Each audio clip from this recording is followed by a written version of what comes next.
wave number, wavelength, frequency and wave speed. These are all characteristics of waves, and the relationship, the interrelationship among them is most important for the purposes of science Olympiad. One question guaranteed on this topic. So let's first look at the wave. What is a wave? Wave is a repeating pattern in space and time. So here we have a sine wave. There are other kinds of waves which are possible too, but notice they are all repeating patterns in space. We have just shown space, but in time also they are repeating.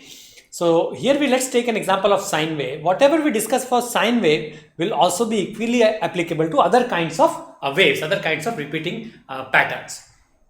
So the top of the wave, this particular sine wave, is known as crest or peak. The bottom is known as trough. Okay, so that is the simple terminology. The important concept now we discuss, and that is the concept of wavelength. So what is the wavelength?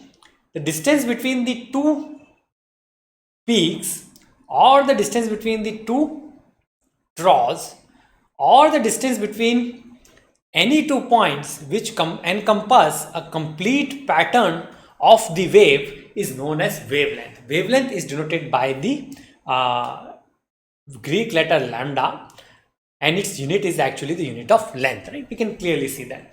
The next important terminology is the frequency of the wave. Frequency of the wave can be simply understood that, let's say that the sine wave was not stationary, it was moving. In 1 second, the number of patterns which pass in front of me, the number of full complete patterns of this particular sine wave which pass in front of me, the number of complete wavelengths which pass in front of me is known as the frequency. So frequency, the unit is inverse of the time units. The number of seconds, the complete full patterns of the wave which pass through a particular point gives its frequency. Okay, so that is the frequency of the wave. So those are the two important concepts, frequency of the wave and the wavelength. Now the third important concept is the concept of speed of the wave, right? The speed of the wave. How do we find out the speed of the wave, and what is the relationship between the speed of the wave, which is denoted by Vp, its frequency, and the wavelength? Okay, so relationship I have already written. The speed is equal to frequency into wavelength. Now let us understand why that is the case. Why does the speed equal to this? Let's take the source of a wave. So this is the source of a wave. Waves are emanating from this point. Let's say that the peak came, okay, and then the next peak is right here. Okay, so this is the source S, and then we have the next peak which is right here. Okay, so in 1 second the source is generating how many complete wavelengths? Let's say that it is, if its frequency is f, then how many complete wavelengths is the source generating? It is generating f. Okay, so this is the f wavelengths in 1 second, right? So for example, the diagram I have drawn just here, the frequency of the source is actually equal to 2. Why is that the case? Because in 1 second, this is the time elapse of 1 second, this particular source has generated 1 and 2 wavelengths. Therefore its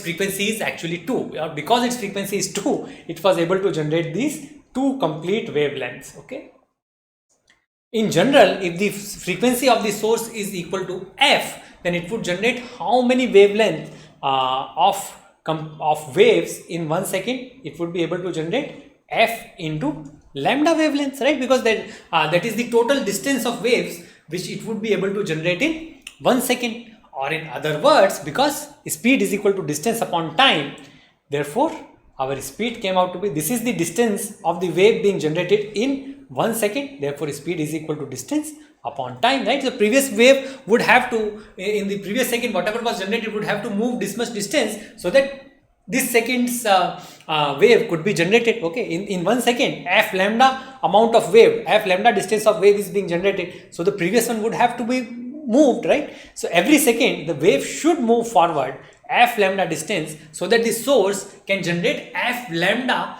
worth of waves. Okay, so that is why the frequency or the speed of the wave comes out to be f into lambda, and the units are again the same as the units for the lambda, that would be the distance units, and frequency, the time units, the the velocity would take or the speed would take would come from the frequency. Okay, typically these units are given in centimeter and second, right? So frequency is given in inverse of second. Therefore, the typical unit for wave speed is centimeter per second.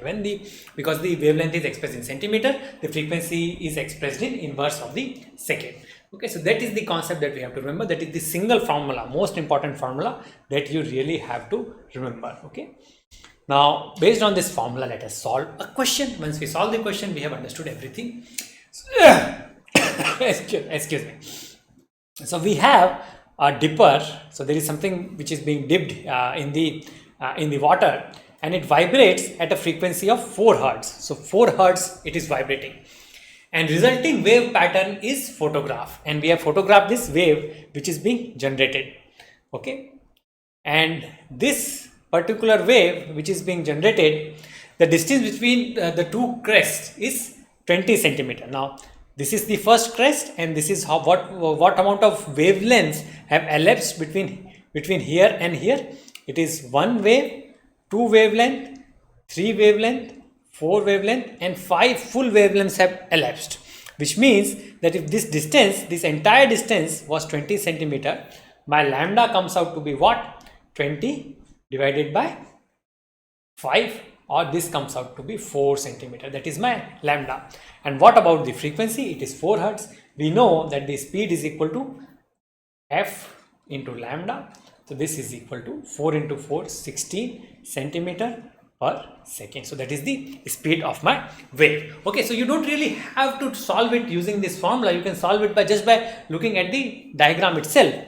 The time 4 hertz means that in 4 seconds worth of 4 wavelength worth of waves is actually being generated by our source in 1 second. So in 1 second, 4 wavelength, 1, 2, 3 and 4 wavelength worth of wave is being generated by our source. So 4 wavelength means how much distance is being generated in 1 second? It means that 20 divided by 5 into 4, which is equal to 16 centimeter of distance of wave is being generated in 1 second, which means that the previous wave would have to move at this much speed to clear out the way for the new wave, the new generated pattern to kick in, to take that place. Okay, so that is another way of solving this question. You can use the formula. It's always simpler, especially if you have the lack of time to think it through.